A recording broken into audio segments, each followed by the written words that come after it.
dar um recadinho rápido para vocês. O vídeo de hoje não serei eu quem vai apresentar. O tema do nosso vídeo de hoje é Histórias do Vinho.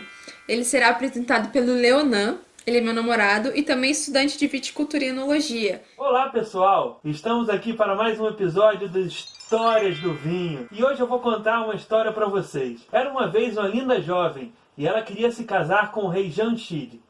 Ele a rejeitou e ela decidiu que não via mais sentido na vida. Então decidiu beber o suco de uvas estragadas. Mas ao invés de se envenenar, esse mosto fez com que ela desmaiasse e acordasse no outro dia achando que a vida vale a pena. Então ela procurou o rei e contou a sua invenção. E o rei a recompensou, mas a história não deixa claro de se ele decidiu ou não ficar com ela. Posteriormente, o rei compartilhou essa ideia e decidiu que a partir de então, toda a produção de uva em seu reino seria dedicada ao vinho.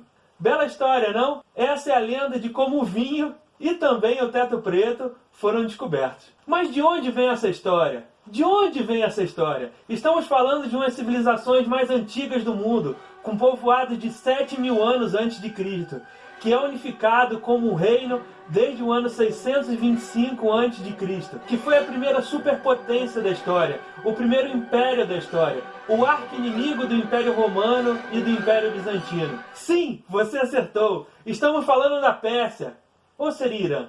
Em 1935, a Pérsia foi denominada oficialmente Irã, e isso é debatido desde 1959. Então vamos considerar assim: a língua falada é o persa, a etnia é persa, o gato é persa, o príncipe é da Pérsia, o tapete é persa, mas o país é Irã. Mas aí você deve estar se perguntando, o que o Irã, um país islâmico que tem todo o álcool banido de seu território, tem a ver com vinho? Tudo. Sempre assim não foi, jovem padawan. O álcool só foi banido no Irã a partir de 1979.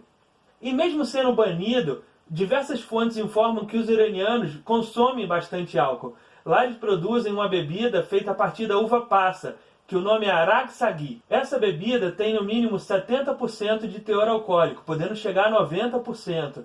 E tem um gosto muito parecido com a grappa, ou bagaceiras, teus patrícios. Essa bebida já era produzida antes da Revolução Islâmica e é produzida até hoje clandestinamente, mais ou menos como os moonshiners nos Estados Unidos na época da Lei Seca. Será que no futuro iremos ouvir histórias dos moonshiners iranianos com seus hot rods, fundando a NASCAR iraniana ou então levando o Arak Sagi do tio Jesse? O Irã se encontra na Ásia, fazendo fronteira com 7 outros países, com o Mar Cáspio ao norte e com os golfos Pérsicos e do Omã ao sul, que são divididos pelo Estreito de Hormuz, que por sua vez é uma das passagens oceânicas mais importantes do mundo. 1/3 de todo o gás natural produzido no mundo e 1/4 de todo o petróleo passam por esse estreito. Falando sobre o clima, a maior temperatura já registrada no mundo foi registrada no deserto de Lut, no Irã, incríveis 70,7 graus Celsius, ao mesmo tempo que o melhor lugar para se esquiar no Oriente Médio é no Irã. E o vulcão mais alto da Ásia, o Monte Damavand, no alto de seus 5.610 metros de altura, também se encontra no Irã e está ativo. Os iranianos são os maiores produtores do mundo de pistache e de açafrão e detêm cerca de 10% de todas as reservas de petróleo do mundo. São também a segunda maior população do Oriente Médio, com cerca de 80 milhões de habitantes. Tá, mas e o vinho? Chegamos ao vinho. É agora que começa o nosso episódio. Chamado na Pérsia Antiga de Mei ou Baré, o vinho é um símbolo cultural histórico da Pérsia e também uma grande tradição. Tem uma presença significante na mitologia, na poesia e nas famosas miniaturas persas. Escavações na Cordilheira de Zagros, no oeste do Irã, acharam vasos de cerâmicas que datam de 5.400 anos antes de Cristo, contendo ácido tartárico, o que sugere a presença de vinho.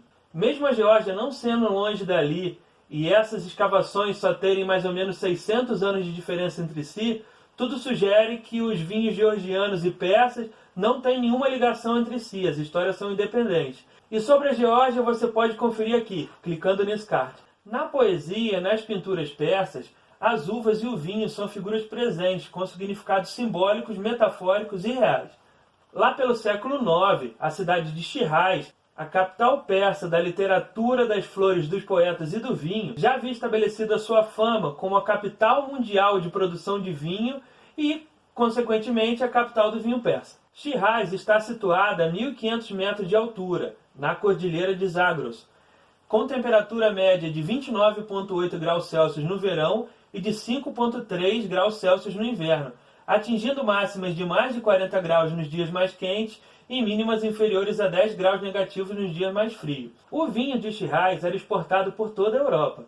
E entre os séculos 17 e 19, foi documentado por franceses e por ingleses que os vinhos produzidos perto do centro da cidade eram mais diluídos, com um gosto mais fraco, enquanto os melhores vinhos da região eram produzidos ali perto, na vila de Kola. Esses vinhos eram brancos e produzidos essencialmente em dois estilos: secos, que eram bebidos jovens, e doces, que eram envelhecidos. Os últimos vinhos da região são comparados com os vinhos de Jerez, que é um dos vinhos europeus mais premiados de hoje em dia. Esses vinhos eram envelhecidos por volta de 5 anos e apresentavam ótimo buquê e sabor de nozes. Esses vinhos eram fermentados em contato com engaço, que os tornava bastante fenólicos, ricos em taninos. E embora os viajantes da época tenham descrito esses vinhos como brancos, parece não haver descrições ampelográficas, tanto das vinhas quanto das uvas. Atualmente, o vinho de Shiraz não pode ser produzido legalmente, devido às proibições impostas pelo Islã. Antes da Revolução de 79, haviam cerca de 300 vinícolas no país, e hoje não existe nenhuma. O Irã não é mais um país produtor de vinhos, mas as uvas Shiraz ainda são apreciadas tanto frescas como em passas. E isso é interessante, porque normalmente as uvas destinadas à produção de vinho não têm o seu consumo in natura. Além do nome, não há nenhuma outra conexão comprovada entre a cidade de Shiraz e a uva atual Shiraz. Essa uva, que é plantada principalmente na Austrália, é conhecida por ser idêntica à uva Syrah, de origem francesa. Infelizmente, hoje em dia, é praticamente impossível beber alguma bebida alcoólica produzida no Irã. Porém, existem outras maneiras de beber bebidas que seguem a tradição persa. Diversas vinícolas foram inauguradas nos Estados Unidos por iranianos, que mantêm essa tradição persa de vitivinicultura, homenageando sua terra natal. Então é isso, pessoal. Assim terminamos mais um episódio de Histórias do Vinho. Espero vocês na próxima. Be salamati!